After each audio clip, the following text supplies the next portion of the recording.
The first gift arrived 6 months after Hannah's funeral. Noah almost threw it away. The return address had Hannah's name on it, which he assumed was an administrative error, the kind of cruel and thoughtless mistake that the world makes without knowing it is making it. Then he opened the package. Inside was a birthday card written in Hannah's handwriting, unmistakably hers, the particular way she formed her letters that he would have recognized anywhere, and a sentence that made his hands start shaking. Happy birthday, Noah.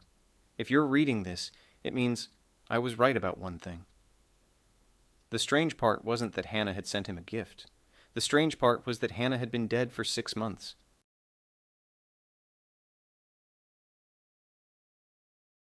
Hannah and Noah had loved each other for 6 years, in the specific and complete way that two people love each other, when they have decided, without ceremony or announcement, that the other person is the one they are building their life around. Not loudly, not with the performed devotion that relationships sometimes substitute for the real thing, just consistently and honestly, and in the particular way that shows up in small daily choices rather than grand gestures. She made his coffee exactly right without being asked. He remembered the things she mentioned once in passing and brought them back to her weeks later because he had been listening, even when she didn't know he was listening. They had 6 years of that, and then Hannah was gone, and Noah had been operating in the months that followed with the specific and exhausting effort of someone trying to locate reasons to continue moving forward when the primary reason had been removed. His birthday arrived the way birthdays arrive when you have stopped looking forward to things, quietly, without anticipation, just another date on a calendar that had lost most of its meaning. The package was on his doorstep when he got home from work. Inside was his favorite book, a copy so worn and specific that it could only have been chosen by someone who knew him completely, and the card in Hannah's handwriting with the sentence that broke something open in him that had been sealed shut since the funeral. He sat on the floor of his apartment and read it 7 times. Then he turned the package over and found the shipping label. The date on it was 2 weeks after Hannah died.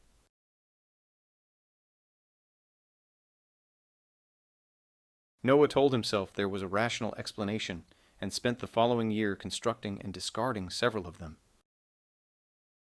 A friend playing a misguided tribute, an automated service Hannah had arranged and forgotten to cancel, a mistake in the postal system that had delayed something sent before she died. None of the explanations survived contact with the second gift. It arrived on his next birthday with the same punctuality as the first, same handwriting, same specific knowledge of exactly what he needed at that particular moment in his grief, which was not something that could be explained by automation or coincidence. His friends told him someone was playing a cruel prank and urged him to stop opening the packages. He could not stop opening the packages, because the gifts didn't feel like surprises, they felt like conversations. Like Hannah had somehow understood exactly where he would be in his grief at this specific moment, and had chosen accordingly, with the same attention and the same precision she had always brought to knowing him. Inside the second package, beneath the gift itself, was a small key. Attached to it was a note in her handwriting. 2 words, "Not yet."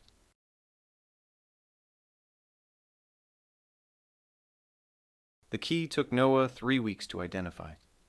A secure storage facility on the east side of the city, the kind with individual climate-controlled units and electronic access logs, the kind where someone might store something they needed to be certain would be preserved. Hannah had rented it 11 months before she died. Noah stood in front of Unit 47 for a long time before he used the key, understanding that what was inside represented a level of planning and intention that was going to require him to revise everything he thought he understood about the final year of her life.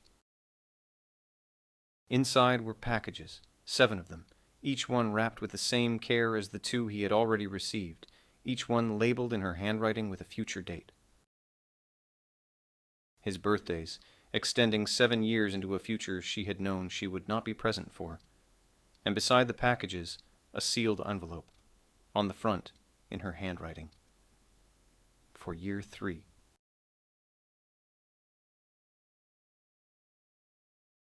Noah sat in the storage unit and opened the envelope with the careful movements of someone who understands they are handling something irreplaceable. Hannah had known she was dying for 14 months before anyone else knew. She had received the diagnosis alone, had processed it alone, had made her decision about what to do with the knowledge alone, and had then spent the following months executing a plan with the focused and loving attention that had always characterized the way she approached the things that mattered most to her. She had not told Noah, not because she didn't trust him with it, because she had watched him lose someone before, and knew precisely what that watching had cost him, because she had wanted his final memories of her to be Hannah, fully herself, rather than Hannah diminished by treatment and fear, and the particular grief of watching someone you love disappear incrementally before they are gone.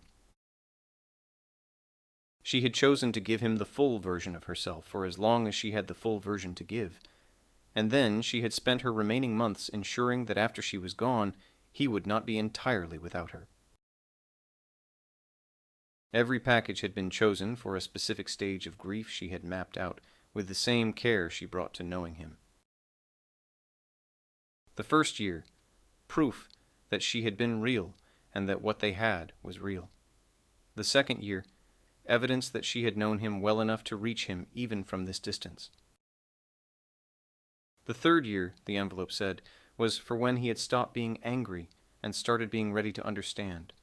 She wrote, "I couldn't stay, but I refused to disappear all at once."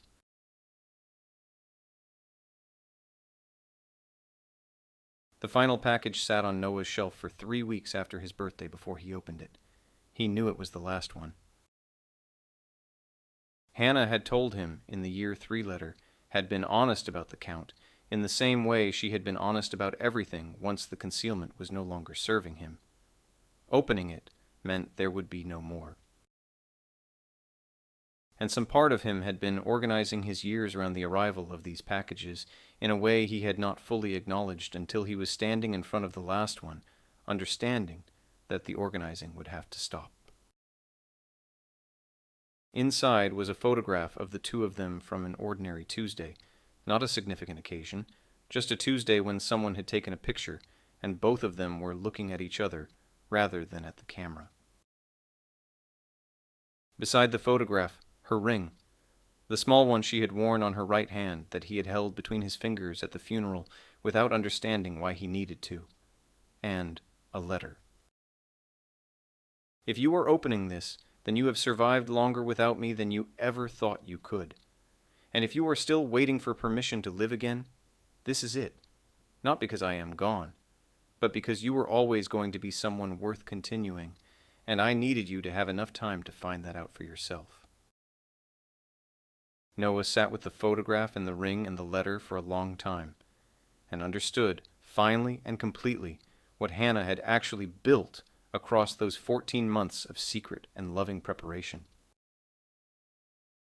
Not a way to stay, a way to let go gradually enough that the letting go didn't destroy him. Each package had been a step. Each birthday had moved him 1 year further from the acute grief and 1 year closer to the person he was capable of being without her. She had not been finding ways to remain in his life. She had been patiently and precisely teaching him how to continue living after she was gone. He looked around the apartment and realized something that had never occurred to him while the packages were still arriving. For 3 years, Noah believed Hannah had been finding ways to stay. The truth was even more beautiful than that.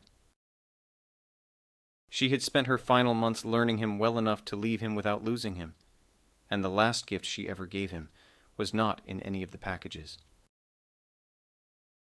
It was the understanding, arriving quietly on an ordinary morning 3 years after her funeral, that the love she had offered him had never required her presence to continue doing its work. It had been doing it all along.